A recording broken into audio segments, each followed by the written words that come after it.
She never imagined that her future would be decided by a contract, forced to marry a cold millionaire to save her own family. But behind his arrogance, there were hidden scars, and amid silent gestures, an unlikely love began to bloom, a story of sacrifice, trust, and passion that will touch your heart. Get ready, subscribe to the channel, leave your like, and tell us in the comments where you're watching from.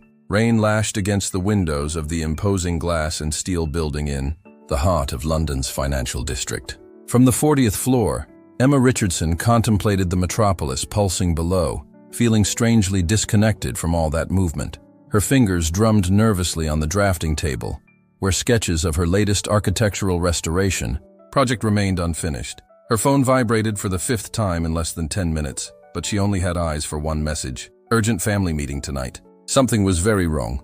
In recent months, her father, Richard Richardson, once a man of striking presence and contagious laughter, had transformed into a taciturn shadow who barely left his office.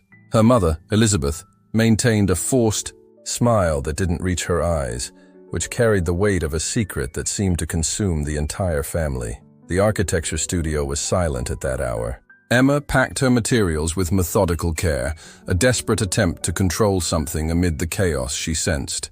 When the elevator descended, it took not only her body, but all hopes that this family summons was just an overreaction. "Emma, you need to focus," she murmured to herself as she got in the car, raindrops running down her coat like anticipated tears. The Richardson mansion, once a symbol of power and prestige in the city's noble neighborhoods, seemed strangely opaque under the night sky. The lights were on only in the main room, where her parents awaited her with devastated expressions. "Daughter," Richard's voice failed, something unthinkable for a man who commanded board meetings with an iron fist. "We're in serious trouble." The words cut through the air like shattered glass. Then came the avalanche. Richardson Company, built by 3 generations, was drowning in unpayable debts. Years of wrong decisions, a changing market, and investments that proved disastrous had brought the family empire to the brink of collapse. "We're going to lose everything," he continued with teary eyes. "The company, this house, our name in the market." Emma felt the ground disappear beneath her feet. Her entire life had been built on the security of that name, that fortune, not from ostentation, but from the stability that had allowed her to pursue her dreams in architecture without mundane worries. "There must be some solution," she murmured, her mind racing through possibilities. "We can sell properties, restructure the company." It was then that her mother, with trembling hands and tears streaming down her carefully made-up face, uttered the words that would change everything. "There is a solution, but it depends on you." The silence that followed was suffocating. Emma felt her heart race, a terrible premonition forming in her chest. "Gabriel Morrison," said her father, as if the name weighed tons on his tongue, "offered to pay off all our debts." The name was familiar. Gabriel Morrison, 38 years old, CEO of Morrison Developments, one of the largest companies in the country, a man whose coldness in business was as legendary as his fortune. Emma had seen him a few times in business magazines, always with the same penetrating gaze and no smile. "What do I have to do with this?" she asked, although something inside her already knew the answer. "He wants to marry you," said Elizabeth, the words coming out like a painful confession. "In exchange, he saves our family from ruin." Emma felt the air escape from her lungs. Indignation exploded like a supernova. "This is a joke, isn't it? We're in 2025, not the 18th century. Nobody arranges convenience marriages anymore." "It's not exactly an arrangement," Richard tried to explain, avoiding her gaze. "He saw you at the opening party of that museum you restored. He became interested." Interested. Emma stood up, her voice trembling with rage. "As if I were property for sale? And you agreed to this?" "Daughter, please," Elizabeth begged, rising too. "It's not just about us. There are hundreds of employees who will lose their jobs. It's your grandmother's legacy, who built all this from scratch." Emma walked to the window, feeling suffocated. The rain now fell furiously, mirroring the storm inside her. She couldn't believe her life was being negotiated like merchandise. "And if I refuse?" The heavy silence was answer enough. Her family would be destroyed. People would lose their livelihoods. The empire that generations built would crumble like a house of cards. "I want to meet him first," she said finally, each word torn out with pain. I promise nothing. The restaurant chosen for the meeting was the personification of discreet luxury. Soft lights, almost imperceptible ambient music, waiters who seemed to float between tables. Emma arrived purposely, 10 minutes late, a small rebellion against the absurdity of the situation. She didn't need to search. Gabriel Morrison was seated at the central table, as if the entire place gravitated around him. Tall, broad shoulders perfectly outlined by the custom-made suit, black hair meticulously cut. When he raised his eyes, Emma felt an involuntary shiver. They were eyes of such a deep brown they seemed black, analytical, and impenetrable. He stood when he saw her, an automatic gesture of etiquette. He didn't smile. "Miss Richardson," he said, his voice deep and controlled. "Punctuality isn't one of your virtues, apparently." Emma sat without waiting for him to pull her chair. "Considering the circumstances, consider yourself lucky I showed." "Up, Mr. Morrison." A flash of surprise passed through his eyes, so quick she almost didn't notice. "I imagine you're aware of what's at stake here," he said, after gesturing for the sommelier to serve wine. "I am," Emma replied, keeping her gaze steady. "But it doesn't mean I accept being treated like a transaction." Gabriel observed her in silence for a few seconds, as if he were facing a complex equation. "Your parents need me," he stated finally. "I need a wife who strengthens my image before investors and society. You're a respected architect, have presence, education, and the right surname, even if it's now compromised." He paused. "You'll have freedom to pursue your career, as long as you fulfill your social role when necessary." "How generous," Emma said ironically. "And what else does this agreement involve?" Gabriel took a sip of wine before answering. "A 1-year contract initially. We'll live in the same apartment, appear together at important events. The rest," he made a vague gesture, "is left to the natural evolution of things." "And if there's no natural evolution?" A cold smile touched his lips. "Then, after a year, we separate discreetly. Your family will be saved. You'll have your life back. And I'll have had the time necessary to consolidate new investments." Emma wanted to hate him completely, but there was something disconcerting about his brutal honesty. No attempt to romanticize the situation, no empty promises. "Why me?" she asked finally. "A man with your money could have any woman." Gabriel leaned slightly forward, his eyes fixed on hers. "Because you don't look at me as if I were made of gold. Because I saw how you defended that restoration project in Brooklyn against all the investors who wanted to demolish it. You have integrity." The last word came out almost like an accusation. "And that's something money can't buy." The dinner proceeded in a tense dance of questions and answers. Gabriel was articulate, intelligent, and absolutely impenetrable. Emma couldn't decide if he was a calculating monster or just a man too pragmatic for his own good. At the end of the night, when he accompanied her to the car, Emma asked the question that tormented her most. "How can you propose a marriage without love?" Gabriel adjusted his wristwatch, a mechanical gesture that seemed to help him maintain control. "Love is a romantic construction that rarely survives the test of time and interests. I'm offering something more concrete: stability, mutual respect, and a clear agreement." He looked at her with those impenetrable eyes. "Think of it as a strategic partnership, not as a sentence." Emma got in the car without responding. Through the window, she saw Gabriel Morrison remain motionless on the sidewalk, watching her leave. He looked like a statue of ice under the city's nightlights, impressive, yet cold and distant. 3 days later, a 40-page contract arrived in her email. Emma read it obsessively, looking for traps, hidden agendas. She found only clear and direct clauses. Payment of her family's debts would be made before the ceremony. She would maintain her career and financial independence. There would be mandatory public appearances. The contract would last 1 year, with possibility of renewal if both parties agreed. There was no mention of love, intimacy, or children. It was, as he had said, a strategic partnership. With a heavy heart, but a resolved mind, Emma signed each page. On the last one, her hand trembled slightly. She was selling her freedom, even if temporarily. But she was saving her family, and that, she decided, was worth the sacrifice. The wedding was scheduled for 4 weeks later, enough for preparations, not enough for her to change her mind. St. Paul's Cathedral had never seemed as oppressive as on that Saturday morning. Emma watched, the stained glass windows projecting colorful mosaics on the marble floor. She tried to control her breathing inside the tight corset of the wedding dress. "You look stunning," said her mother.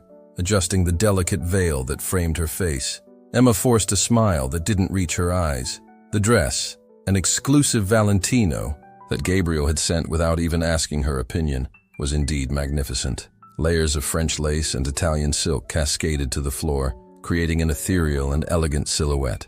A museum piece, exactly as she felt, a valuable object being exhibited outside. More than 200 guests waited. The cream of London society, politicians, businessmen, celebrities. None of them Emma's personal friends. They were Gabriel's contacts, people whose approval he sought for his future ventures. The wedding march began to play, and Emma felt her legs weaken. "I can't do this," she murmured to herself. But her father had already offered his arm, and the cathedral doors opened.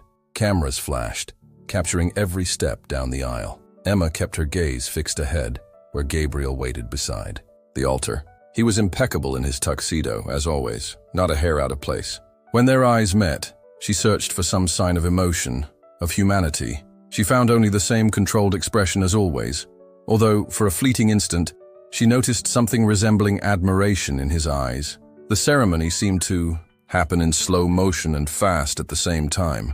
Emma repeated vows she didn't feel, accepted a ring that weighed like lead on her finger. She allowed her lips to be briefly touched by Gabriel's in a chaste and mechanical kiss that sealed not a love, but a business agreement. The reception that followed was grand, in one of the city's most luxurious hotels. White orchids, which she didn't even know were her favorites until seeing them decorating every table, perfumed the environment. A waltz was announced, and Gabriel led her to the center of the ballroom with the precision of someone who had been well-trained, but without the abandon of someone who lets themselves be carried by music. "Smile," he murmured, so close that only she could hear. "There are at least 30 photographers cataloging our every expression. It's hard to smile when you're selling your soul," she replied, keeping her lips curved in a fake smile. "Don't be melodramatic, Emma."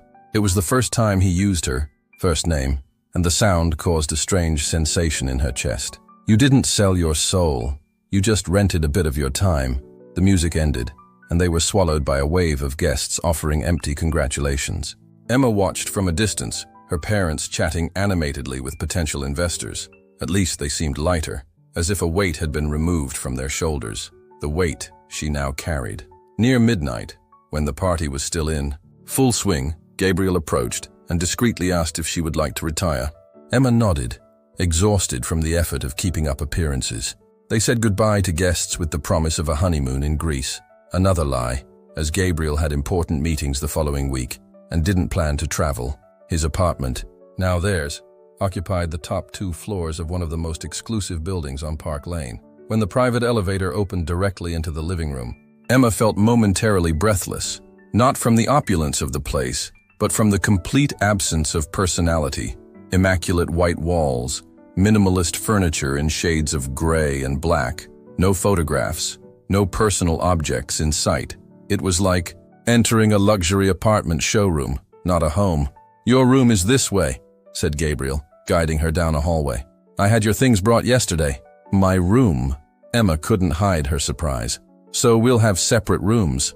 Gabriel observed her with an indecipherable expression. "I thought you'd prefer it this way, considering the circumstances." He paused.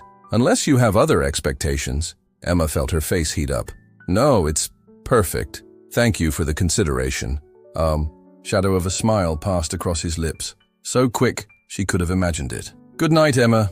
Tomorrow we have brunch with the development directors. Wear something appropriate." With that, he turned his back and disappeared down the hallway, leaving her alone with her thoughts and a ring that coldly reflected the artificial light of the loneliest apartment she had ever known. The following weeks established a strange routine. Gabriel left early every morning, usually before Emma even woke up, and returned late at night. Sometimes she found him in the apartment's office, bent over reports and spreadsheets, his forehead furrowed in concentration. They occasionally shared dinner, in silences interrupted only by polite questions about each other's day.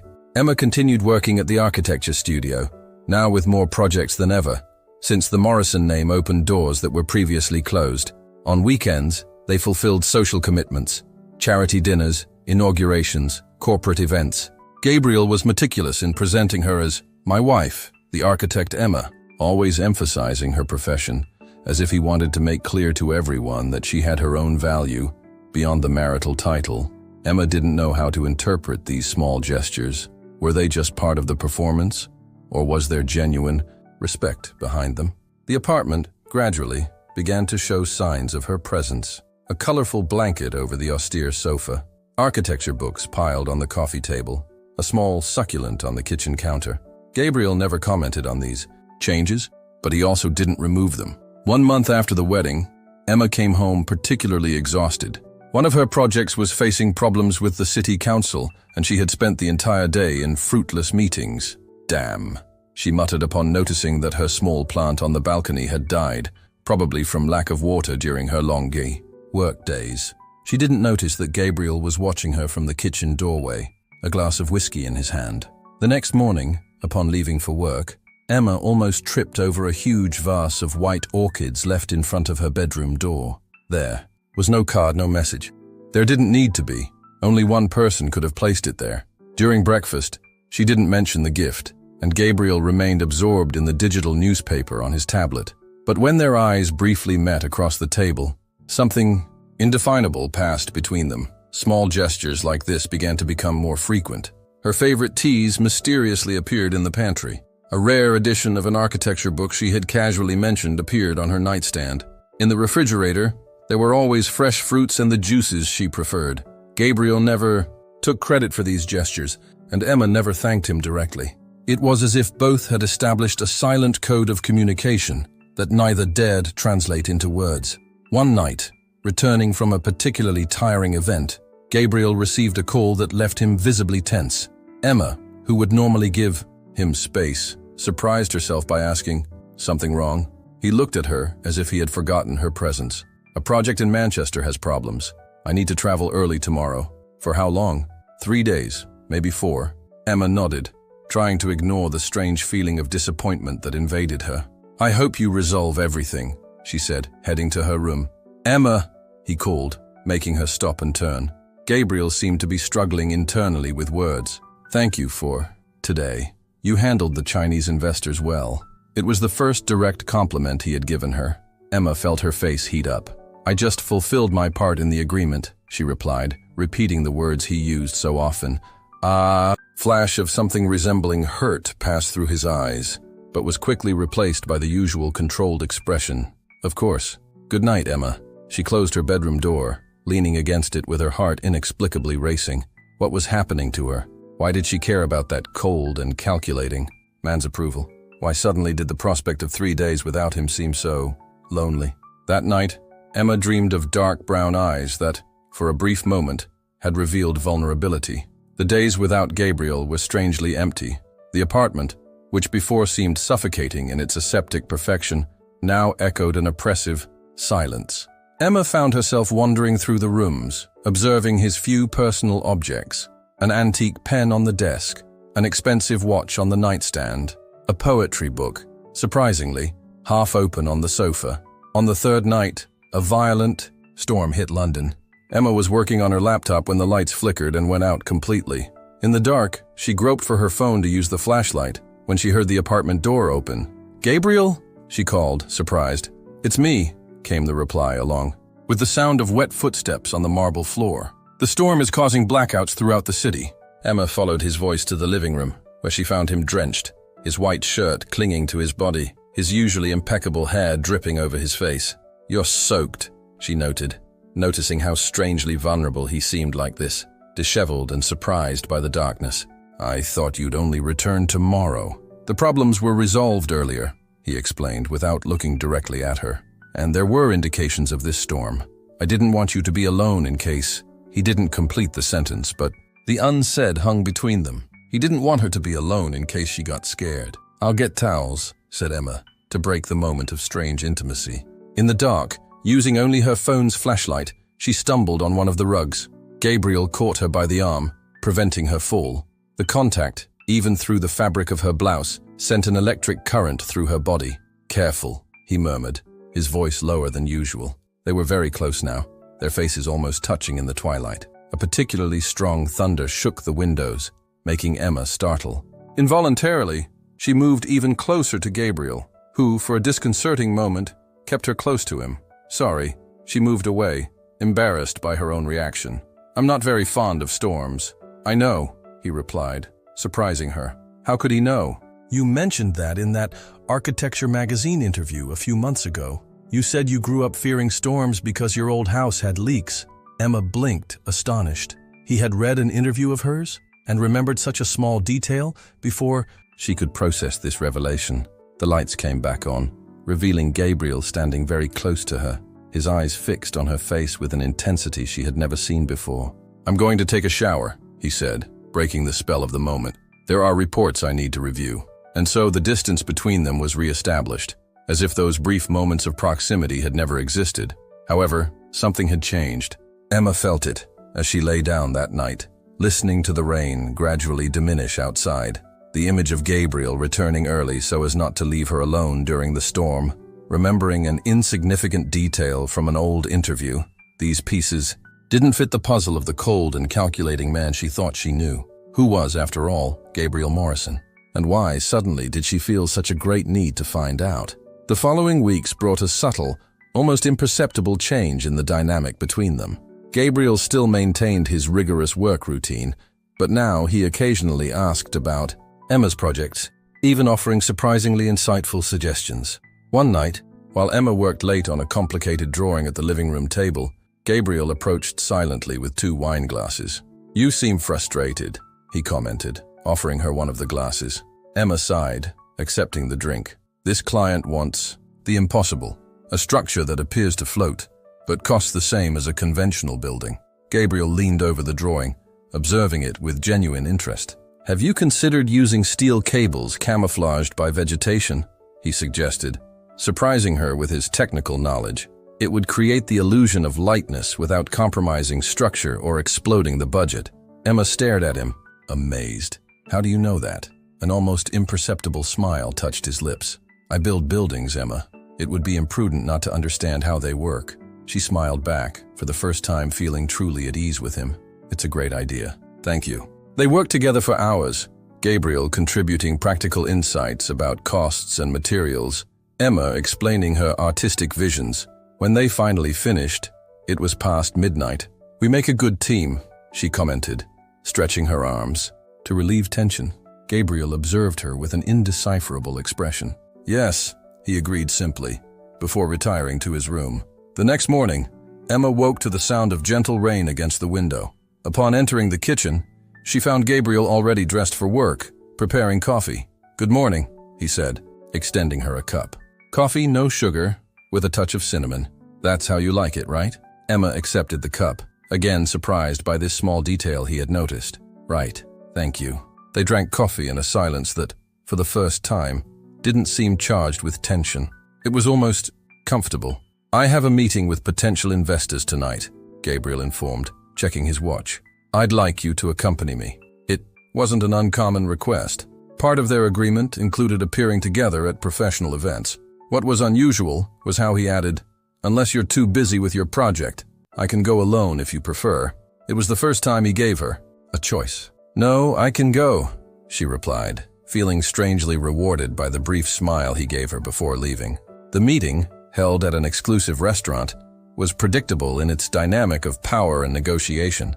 What wasn't predictable was how Gabriel subtly included Emma in the conversation, mentioning her professional qualifications, asking her opinion on architectural aspects of the discussed project. Your wife is remarkable, commented one of the investors at the end of the night. You were lucky, Morrison. Gabriel, who would normally accept the compliment with a polite nod, surprised everyone by responding, luck has nothing to do with it. Emma earned everything through her own merit. On the way home, inside the silent car, Emma couldn't contain the question, why did you do that? Highlight my work that way. Gabriel looked out the window, watching the illuminated city pass by. Because it's the truth. And because I'm tired of seeing men like those treating talented women as mere accessories. But isn't that exactly what our agreement represents? Challenged Emma. Me as your social accessory? Something like hurt passed through his eyes. Is that what you think? That I see you as an accessory? How else would you see me? Our marriage is a contract, Gabriel. You made that very clear from the beginning. The car stopped at a red light, and the silence between them weighed like lead. When he finally spoke, his voice was lower, almost vulnerable. Things change, Emma. People change. Before she could process the meaning of those words, the light turned green, and Gabriel returned his attention to the road. The moment of vulnerability ended as abruptly as it had begun. The rest of the journey passed in silence, each lost in their own thoughts. When they arrived at the apartment, Gabriel murmured something about pending work and disappeared into his office, leaving Emma alone with the unspoken words that hung between them like ghosts. Lying in her bed that night, Emma couldn't sleep. Things change. People change. What did Gabriel mean by that? Was he developing real feelings for her? Or was it just another tactic to ensure she continued playing her role well in the agreement? And more disturbing still, why did her heart race at the thought that it might be the first option? The following week, Emma caught a severe flu. What began as slight discomfort in the morning turned into high fever and chills by the end of the day. She tried to hide her condition when Gabriel arrived, but her flushed face and glassy eyes betrayed her. "You're sick," he said, not as a question, but as a worried statement. "It's nothing," Emma tried to minimize, but a sudden dizziness made her stumble. Before she realized what was happening, Gabriel had her in his arms, carrying her to the bedroom with surprising gentleness. "You're burning with fever," he murmured, depositing her carefully on the bed. What followed surprised Emma completely. Gabriel canceled an important meeting by phone, called his personal doctor for a house call. He remained by her side while the professional examined her. "Severe flu, but nothing that a few days of rest and medication won't resolve," concluded the doctor, prescribing fever reducers and cough syrup. When they were alone again, Gabriel arranged the pillows so she would be more comfortable and served her a glass of water with the pills. "You didn't need to do all this," said Emma, her voice hoarse. "I'm sure you had important commitments." Gabriel observed her with an expression she couldn't decipher. "Nothing more important than taking care of you right now." The words, said with such simplicity and conviction, made something break inside Emma. Or maybe it was just the fever clouding her judgment. But she allowed herself, for the first time, to see beyond the mask of coldness that Gabriel always maintained. During the following 3 days, he reorganized his schedule to work from home, constantly checking if Emma was comfortable, if she had taken her medicines, if she needed anything. At night, he read to her when the fever prevented her from sleeping, discovering by chance that she loved poetry.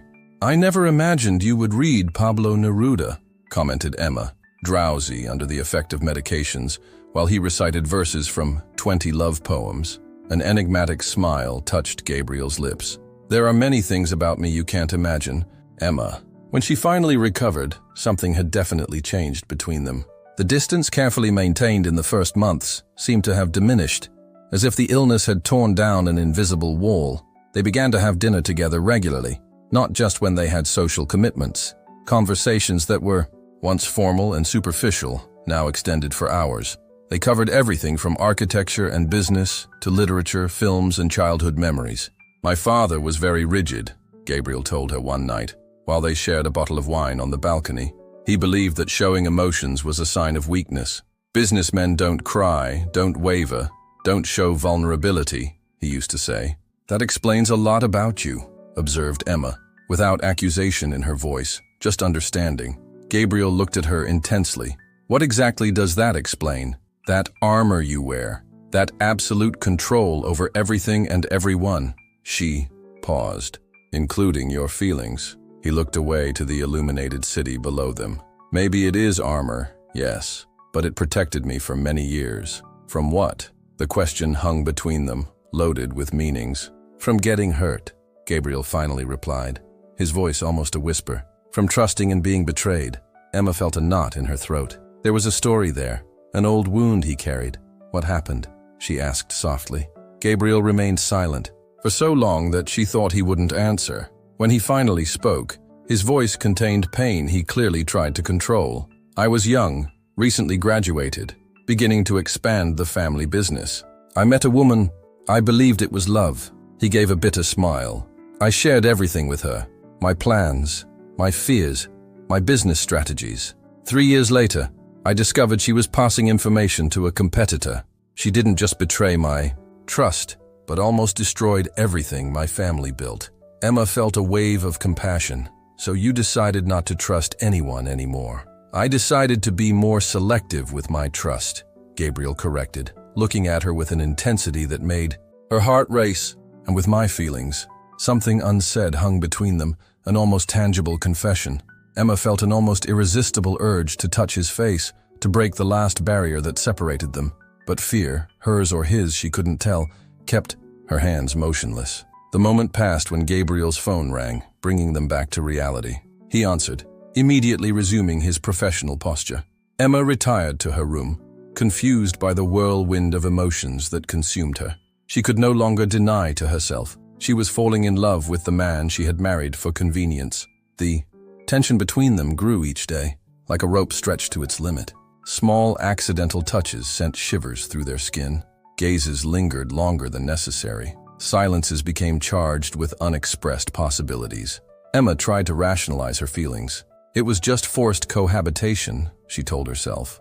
Or gratitude for how he treated her. Or maybe just physical attraction. Gabriel was, after all, an extremely attractive man. But deep down, she knew it was deeper. She had learned to see beyond the facade of the implacable businessman. She had met the man who left orchids at her door without taking credit, who remembered how she liked her coffee, who read poetry when he thought no one was looking. One night, while they worked together on a restoration project that Morrison Developments would finance as part of their historical preservation initiative, the tension finally overflowed. "I don't agree with this approach," said Emma, pointing to the drawings spread over the table. "Preserving only the facade and demolishing the entire interior of the building destroys the soul of the place. But rebuilding everything according to the original would triple the costs," argued Gabriel, frustrated. "No investor would accept that." "Then find better investors," she exclaimed, irritated with his inflexibility. "Or use your own money, since you have so much." Gabriel stared at her, surprised by the explosion. "It's not just about money, Emma. It's a matter of viability." "No, it's a matter of priorities." She was truly angry now. "You want the prestige of saying you're preserving historical heritage, but you're not willing to do what's really necessary for it." His eyes narrowed dangerously. "Be careful what you're insinuating." "I'm insinuating that you still put profits above everything else. That this whole facade of being a sensitive and concerned man is as fake as the one you want to preserve in this building." The words came out harsher than she intended, born from frustration and confusion about her own feelings. For an instant, she saw genuine pain in Gabriel's eyes before his expression completely closed. "Is that what you think of me?" he asked, his voice dangerously calm. "That everything I do is calculated to obtain some benefit?" Emma knew she had gone too far, but her pride prevented her from backing down. "Wasn't it you who said our marriage was just a business agreement? That feelings didn't enter the equation?" Gabriel approached, stopping inches from her, his dark eyes sparkling with contained emotion. "And if I'm changing my mind?" he challenged, his voice low and intense. "And if I can no longer see this as just a contract?" Emma's heart raced. They were so close, she could feel the heat emanating from him, the smell of his expensive cologne mixed with something indescribably masculine. This wasn't part of the agreement," she murmured, without conviction. "The agreement was for 1 year, Gabriel reminded, one of his hands hesitantly rising to touch her face. "But we didn't specify what would happen if feelings changed during that time." "What feelings?" Emma could barely breathe, torn between the desire to approach and the fear of surrendering. "You know which ones, Emma." The tension between them was almost palpable, a magnetic force that drew them inexorably closer. For a moment that seemed eternal, Gabriel hesitated, his lips millimeters from hers. Then, as if awakening from a trance, he pulled back abruptly, running his hand through his hair in a gesture of frustration. "This can't happen," he said, more to himself than to her. "We have an agreement." "Gabriel, I need to work," he cut her off, gathering some documents. "We'll continue this discussion about the project tomorrow, when we're more rational." And, before Emma could respond, he had left, leaving her alone with her racing heart and the devastating certainty that, contract or not, she was irremediably in love with her convenience husband. The next day dawned grey, London's sky loaded with clouds that threatened to pour at any moment. Emma hadn't slept well. She tossed and turned in bed while reliving every moment of Gabriel's near confession, every word, every look. When she finally gathered courage to leave her room, she discovered he had already left, leaving only a formal note on the table. "Meetings all day. Don't wait for me for dinner." The distance Gabriel imposed after the moment of vulnerability was palpable. In the days that followed, he arrived late and left early, avoiding being alone with her. When they were forced to interact, he kept the conversation strictly professional, like in the first days of their arrangement. Emma felt devastated, but also furious. How could he simply retreat like that, after almost admitting there were feelings between them? How could he go back to treating her like a stranger with whom he shared an address? After a week of this cold treatment, she decided to confront him. She waited until he returned from work, sitting in the darkened living room, only one lamp lit, illuminating her determination. When the door opened and Gabriel entered, visibly exhausted, he stopped upon seeing her waiting. "Emma," he said, formal as always. "Still awake?" "We need to talk," she replied, keeping her voice firm despite her racing heart. Gabriel sighed, dropping his briefcase on the table and loosening his tie in a rarely relaxed gesture. "I'm tired, Emma. Can it wait until tomorrow?" "No, it can't." He stood up, facing. "You've been avoiding me since that night." A muscle contracted his jaw. "I've been busy." "The Manchester expansion." "Don't lie to me," she interrupted, her frustration exploding. "You're running away, running from what almost happened between us, running from what you almost said." His eyes darkened. "Maybe it's better this way. We have an agreement, Emma," adding, "Emotional complications would only make everything harder when the deadline ends." The mention of the contract's end was like a stab to her chest. "So that's it? You prefer to keep everything cold and impersonal to make it easier when we have to?" "Separate? Yes," he replied, but his eyes betrayed doubt. "It's more practical." Emma gave a bitter laugh. "Practical, of course, because that's how you see life, isn't it? As a series of practical transactions, where feelings are just inconveniences. You knew how I was when you accepted this arrangement," Gabriel defended himself, his voice hardening. "I never pretended to be different." "No, you didn't pretend," Emma agreed, approaching. "But you also couldn't maintain the farce for long, could you? I saw, Gabriel. I saw how you care, how you pay attention to details, how you worry. I saw the man behind the mask of coldness. Something wavered in his expression, a crack in the armor. "What do you want from me, Emma?" "Honesty," she exclaimed. "I want you to admit that this is no longer just a contract for you, that there's something real happening between us." The silence that followed was deafening. Gabriel seemed to wage an internal battle, the conflict evident in his eyes. "And if there is," he finally asked, his voice low, "what changes? In a few months the contract ends. You get your freedom back, which is what you always wanted." Vulnerability in his words hit Emma like lightning. That was it. He was afraid. Afraid to surrender and be abandoned when she could finally choose. "And if I don't want that freedom?" she murmured, taking another step toward him. "And if what I want is you?" His eyes widened slightly, surprise and hope fighting against skepticism. "You don't know what you're saying." "I know perfectly well." Emma was inches from him now, close enough to feel his heat, to see the small color nuances in his dark eyes. "I hated you at first, Gabriel. Hated what you represented, the arrangement, everything. But then I got to know the real you, the man who leaves flowers at my door without taking credit, who remembers how I like my coffee, who reads poetry when he thinks no one is looking." His expression softened, the mask slipping even more. "Emma, I'm no longer following a contract," she continued, placing a hesitant hand on his chest, feeling his heart beat rapidly under the impeccable suit. "I'm following my heart, and it leads me to you." For an interminable instant, Gabriel just looked at her, the conflict clear in his eyes. Then, with a gentle movement, he covered her hand with his. "I'm so afraid to trust," he admitted, his voice almost a whisper. "To surrender, and then discover it was all an illusion." "I know," Emma replied, finally understanding the core of his hesitation. "But sometimes you need courage to be happy." The last barrier fell. Gabriel leaned in, eliminating the last space between them, and their lips met in a kiss that had nothing hesitant about it, different from the chaste kiss of their wedding. This was real, passionate, charged with all the feelings they had repressed for months. Emma felt herself melt against him, her arms wrapping around his neck, while his circled her waist, bringing her closer. It was as if they had finally found the place where they belonged. When the kiss ended, both breathless, Gabriel rested his forehead against hers, eyes closed, as if he feared everything would disappear if he opened them. "I don't know how it happened," he murmured. "I had everything planned, every detail of this arrangement. I didn't foresee feelings. Emma smiled, tracing the contour of his face with gentle fingers. Some feelings can't be predicted in contracts, Gabriel. They simply happen. That night, for the first time, Emma didn't sleep in her separate room.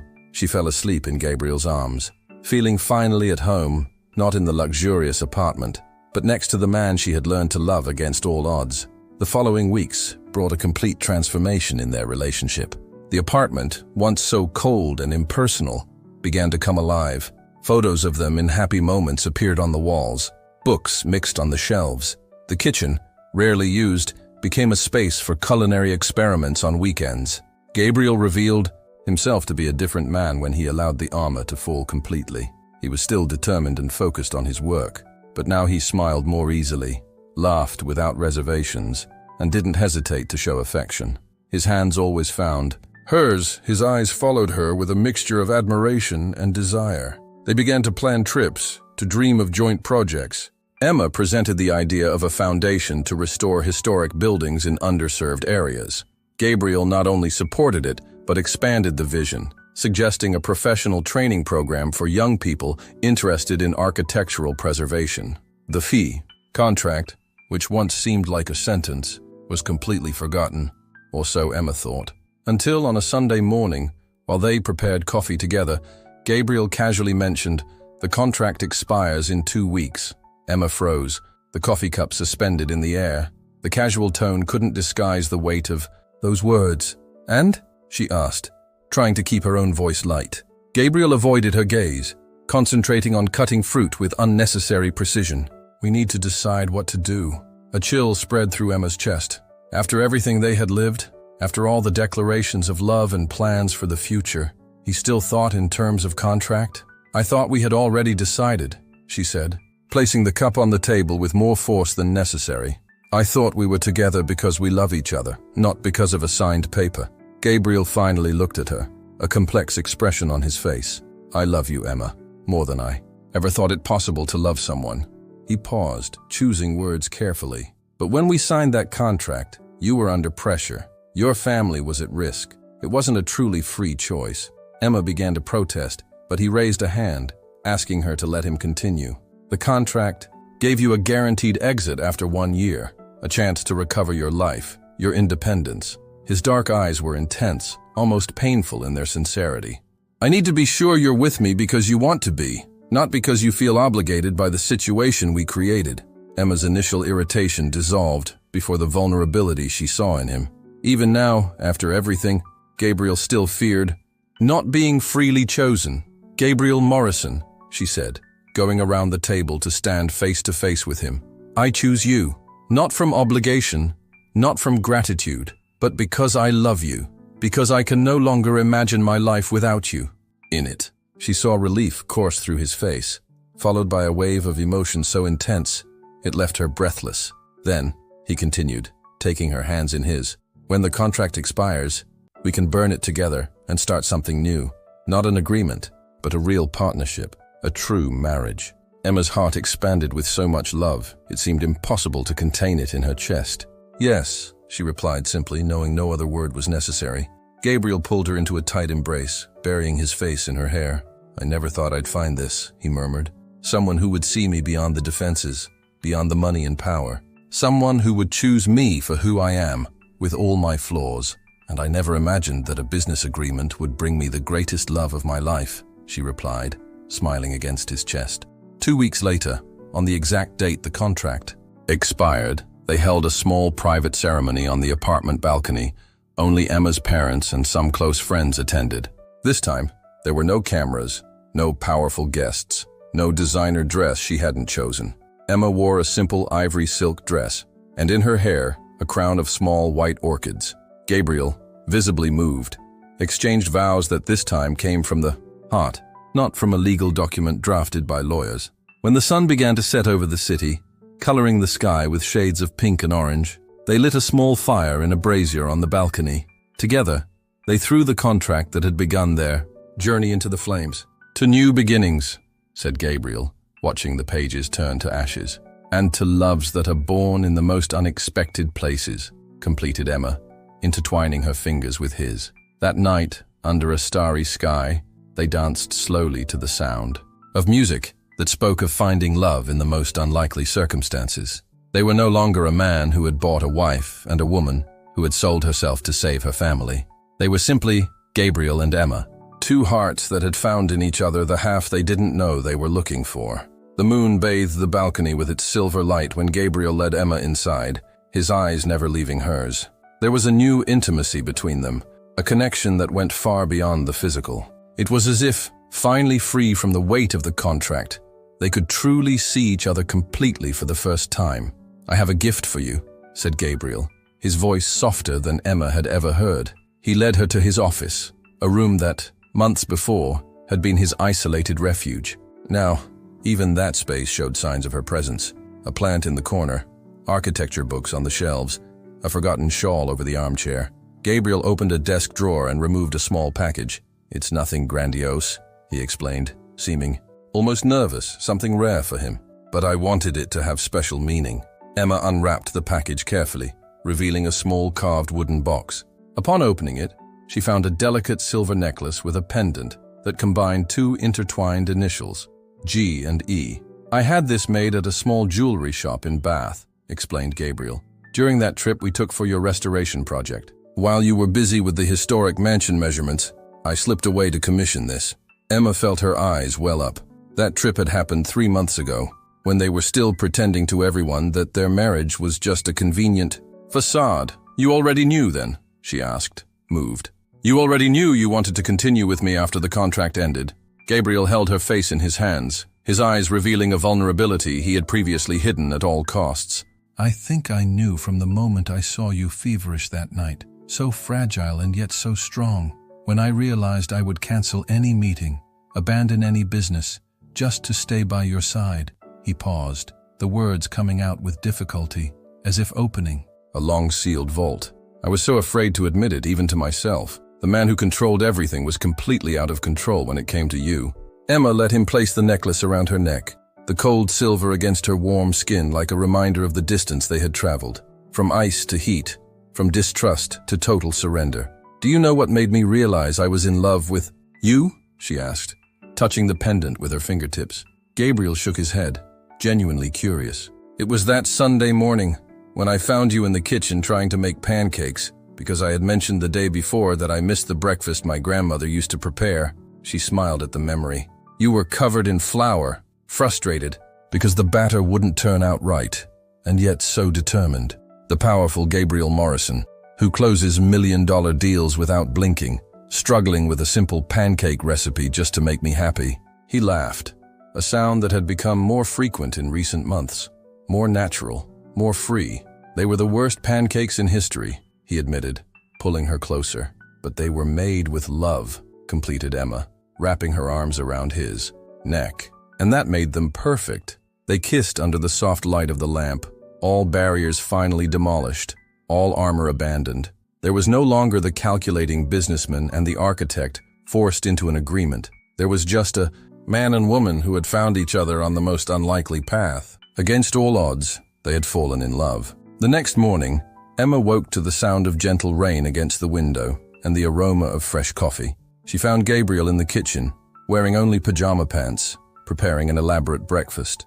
"Good morning, Mrs. Morrison," he greeted with a smile that still left her breathless. "Good morning, Mr. Morrison," she replied, accepting the cup he offered her. "Coffee without sugar, with a touch of cinnamon. Just the way you like it," confirmed Gabriel, pulling her in for a quick kiss before returning his attention to the fruit he was cutting. Emma watched him, marveling at the transformation. This man, who once described love as a romantic construction that rarely survives the test of time, now seemed to personify it in every gesture. "What are you thinking about?" he asked, noticing her contemplative gaze. "About how life comes full circle," Emma replied honestly. "A year ago, when I signed that contract, I felt like I was signing my sentence, like I had lost all freedom, all control over my destiny." Gabriel abandoned the breakfast preparations and approached her, sitting on the stool next to hers at the kitchen island. "And now?" Emma smiled, intertwining her fingers with his. "Now I understand that sometimes you need to lose control to find what really matters. That some prisons, ironically, can set us free." Gabriel brought her hand to his lips, depositing a soft kiss on her fingers. "I never thought I needed someone," he confessed. "I built my entire life believing that absolute independence was the only way to avoid pain. I closed myself in a fortress and called it strength. And I thought I would never submit to others' expectations," completed Emma. "That I would never compromise my principles for any reason. And yet here we are." Gabriel's phone rang, but for the first time since Emma knew him, he simply ignored it, keeping all his attention on her. "Here we are," he repeated with a smile that illuminated his eyes. "And there's no other place I'd rather be." The rain began to fall harder outside, but inside the apartment, once cold and impersonal, now transformed into a true home. The heat radiating between them was more than enough to ward off any sensation of cold. 3 months later, Gabriel arrived, home with an enigmatic expression that immediately aroused Emma's curiosity. "What is it?" she asked, recognizing that specific gleam in his eyes, the one that appeared when he was particularly satisfied with some negotiation. "Remember that historic building you wanted to restore completely, and I insisted would be economically unfeasible?" Emma nodded, remembering the heated discussion that had almost separated them before finally uniting them. "Well, I found a group of investors willing to finance the project exactly as you wanted," announced Gabriel, watching her face light up with surprise and joy. "With one condition." "Which?" asked Emma, already imagining some complicated requirement. "That you be the principal architect with total creative freedom, and that we accept naming the cultural space that will be installed in the building as Emma and Gabriel Morrison Foundation for Historic Preservation." Emma felt her heart overflow with emotion. You're creating a foundation?" Gabriel nodded, his eyes revealing how much this meant to him too. "A legacy we'll build together. Not just restored buildings, but opportunities, educational programs for young architects, scholarships, revitalization projects in underserved areas." He held her hands firmly. "I want to use what I built to create something meaningful, something that goes beyond profits and personal achievements." Emma couldn't contain her tears. This man, who was once defined only by ambition and cold calculation of his business, now spoke of leaving a legacy of social transformation. "You transformed me, Emma," continued Gabriel, his voice choked with emotion. "You showed me there are things more important than agreements, contracts, and financial statements. You taught me that true wealth lies in the ability to love and be loved." They embraced for a long time, two souls who had found in each other not only love, but a greater purpose. And while the city pulsed below them, vibrant and full of possibilities, they knew that the contract that had united them by obligation had been only the first chapter of a much larger story.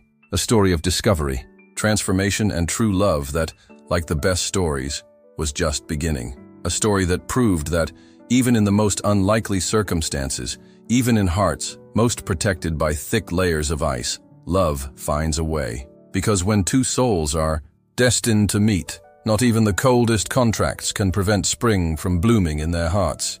If this story touched your heart, share it. Because even in the coldest agreements, love finds a way to flourish when two souls are destined to meet.